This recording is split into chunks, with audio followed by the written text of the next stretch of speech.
হাসিনা পালিয়ে যাওয়ার সাথে সাথে আওয়ামী লীগ বিলুপ্ত হয়ে গেছে।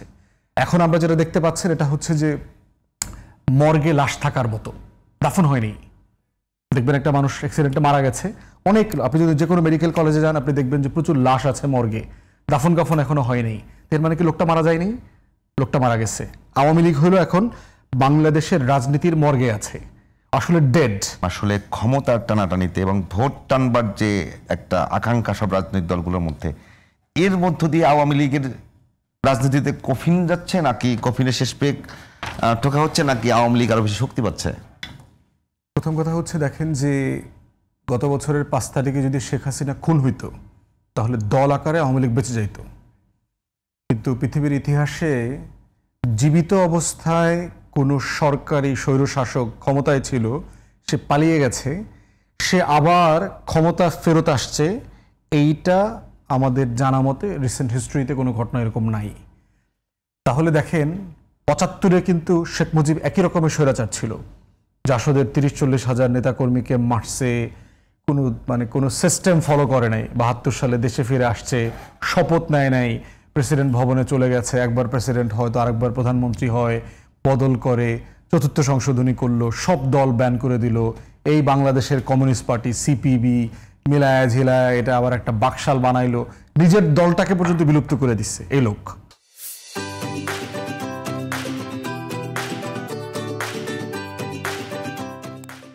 যেই মানুষটা গণতন্ত্রের জন্য লড়াই করছে, 13-14 বছর জেল খাটছে, নির্বাচনে জিতছে, সেই লোকটা এসে 73-এর প্রথম নির্বাচনটাকে একেবারে হাড়ি ভেঙে দিছে। 293টা সিট নিচ্ছে, ব্যাপক মারামারি করছে। আপনার ব্যালট বাক্স হেলিকপ্টারে করে বিভিন্ন এলাকা থেকে আইনা ঢাকায় গুন্না ফুন্না আপনারা ডিক্লেয়ার করে দিচ্ছে আর কি। বঙ্গভবনে গেছে শপথ নিতে, বলছে দেশে কোনো বিরোধী দল নাই। হে কইতাছে, শেখ মুজিব কইতাছে, যে পুরাটা সময় বিরোধী দলের রাজনীতি করছে, সে বলতেছে দেশে এখন কোনো বিরোধী দল নাই। তাহলে দেখেন সেই শেখ মুজিব মারা যাওয়ার পরে কিন্তু দলটা মরে যায়নি। কারণ হচ্ছে মরে যাওয়ার কারণে যেটা হচ্ছে দলটা বেঁচে গেছে, কারণ হইলো সে পালায় না এই দেশ ছেড়া। যদি পালায় যাইতো তাহলে দল বিলুপ্ত হয়ে যাইতো। কেন দল বেঁচে গেল সেটা ডিফারেন্ট ডিসকাশন। তো আওয়ামী লীগ বেঁচে থাকবে কিনা সেটার প্রশ্নের উত্তর গত বছর রিজলভ হয়ে গেছে। হাসিনা পালিয়ে যাওয়ার সাথে সাথে আওয়ামী লীগ বিলুপ্ত হয়ে গেছে। এখন আমরা যেটা দেখতে পাচ্ছেন এটা হচ্ছে যে মর্গে লাশ থাকার মতো, দাফন হয়নি। দেখবেন একটা মানুষ অ্যাক্সিডেন্টে মারা গেছে, অনেক, আপনি যদি যে কোনো মেডিকেল কলেজে যান আপনি দেখবেন যে প্রচুর লাশ আছে মর্গে, দাফন কাফন এখনো হয়নি। এর মানে কি লোকটা মারা যায়নি? লোকটা মারা গেছে। আওয়ামী লীগ হলো এখন বাংলাদেশের রাজনীতির মর্গে আছে, আসলে ডেড।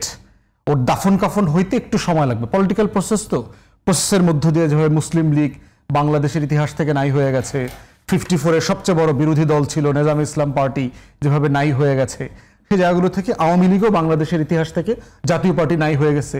পিজার টুকরার মতো এখন 6 টুকরা না 8 টুকরা আছে তাদের, এই টুকরা আরো 2-1 টুকরা বাড়বে টাড়বে, বাড়ার পর দেখবেন এগুলো হজম হয়ে গেছে ডাস্টবিনে। এরপরে হচ্ছে আওয়ামী লীগ নাই হয়ে যাওয়ার ইতিহাস। তো Awami League is already dead case, it's gone, dead and dusted. প্রশ্ন হচ্ছে এই লোকগুলো রিজলভ হবে কিভাবে?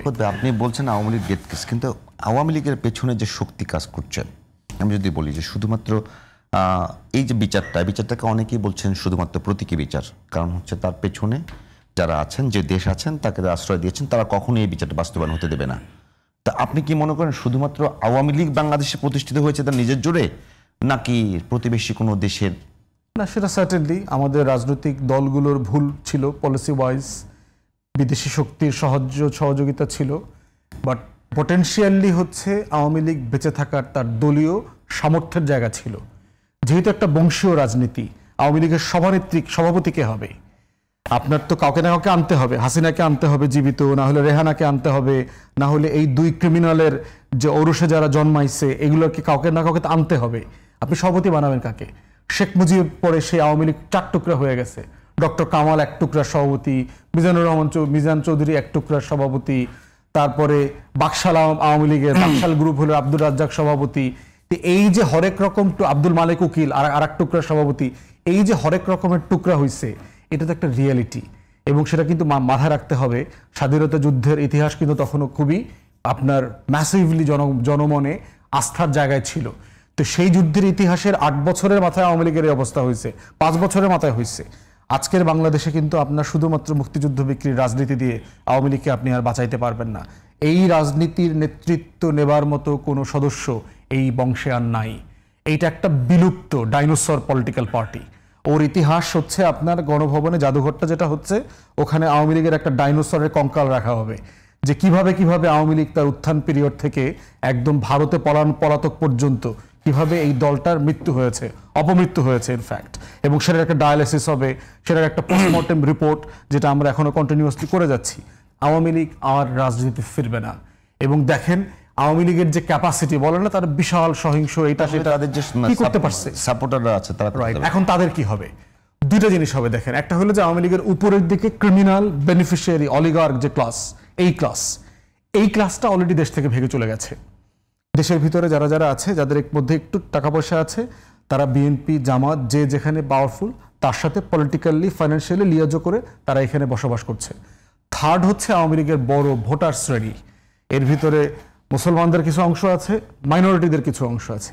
এই শ্রেণীটা হইলো ধরেন আওয়ামী লীগের সাথে থাকছে, একটু মিছিলে গেছে, একটু ভোট দিছে, এইরকম নিরপরাধ গোষ্ঠী। এই গোষ্ঠীগুলো এই নির্বাচনে তার স্থানীয় ক্ষমতার সাথে সে অ্যাবজর্ভ হয়ে যাবে আর কি। এটা হচ্ছে আপনি চিন্তা করে দেখেন, ধরেন ডাক্তার বলছে আমার আপনার যে স্যালাইনটা বিশুদ্ধ পানিতে ঢাইলা গোলায় খাইতে হবে, কিন্তু আপনার ছেলে পানি খায় না, খালি কোক খায়। তো ও যদি স্যালাইনটা কোকের ভিতরে ঢালে ভুলে যাবে না? মানে মিশে যাবে তো, মিশে যাবে তো। যদি পুকুরে পানিতে ছেড়ে দেন তাও মিশে যাবে, সাগরের পানিতে ছাড়লে তাও মিশে যাবে। আওয়ামী লীগ হচ্ছে এই সাধারণ মানুষগুলো এরকম একটা প্রসেসের মধ্য থেকে সমাজে ডাইলিউটেড হয়ে যাবে। একটা অংশ বিএনপির মধ্যে চলে যাবে, একটা অংশ জামাতের মধ্যে চলে যাবে, নতুন রাজনৈতিক দলের সাথে চলে যাবে, ভোটার আকারে, নেতা আকারে না।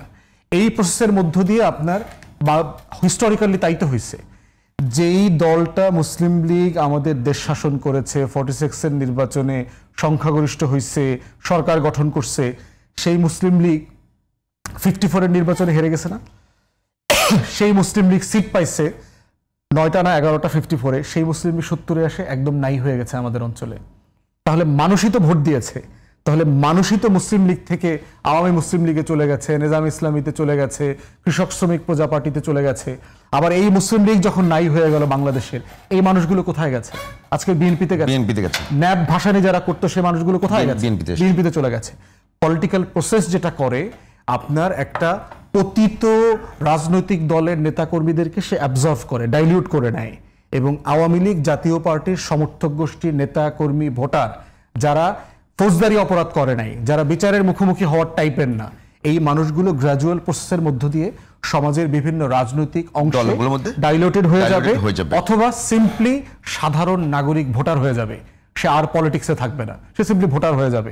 এরকম বহু লোক আছে, মুসলিম লীগের এমপি মন্ত্রী ছিল, তা 70-এর পরে আর রাজনীতি করে নাই, চুপচাপ হয়ে গেছে, কারণ তার রাজনীতি শেষ হয়ে গেছে। এই প্রসেসের মধ্য দিয়ে এটা সমাধান হয়ে যাবে, রিজলভ হয়ে যাবে।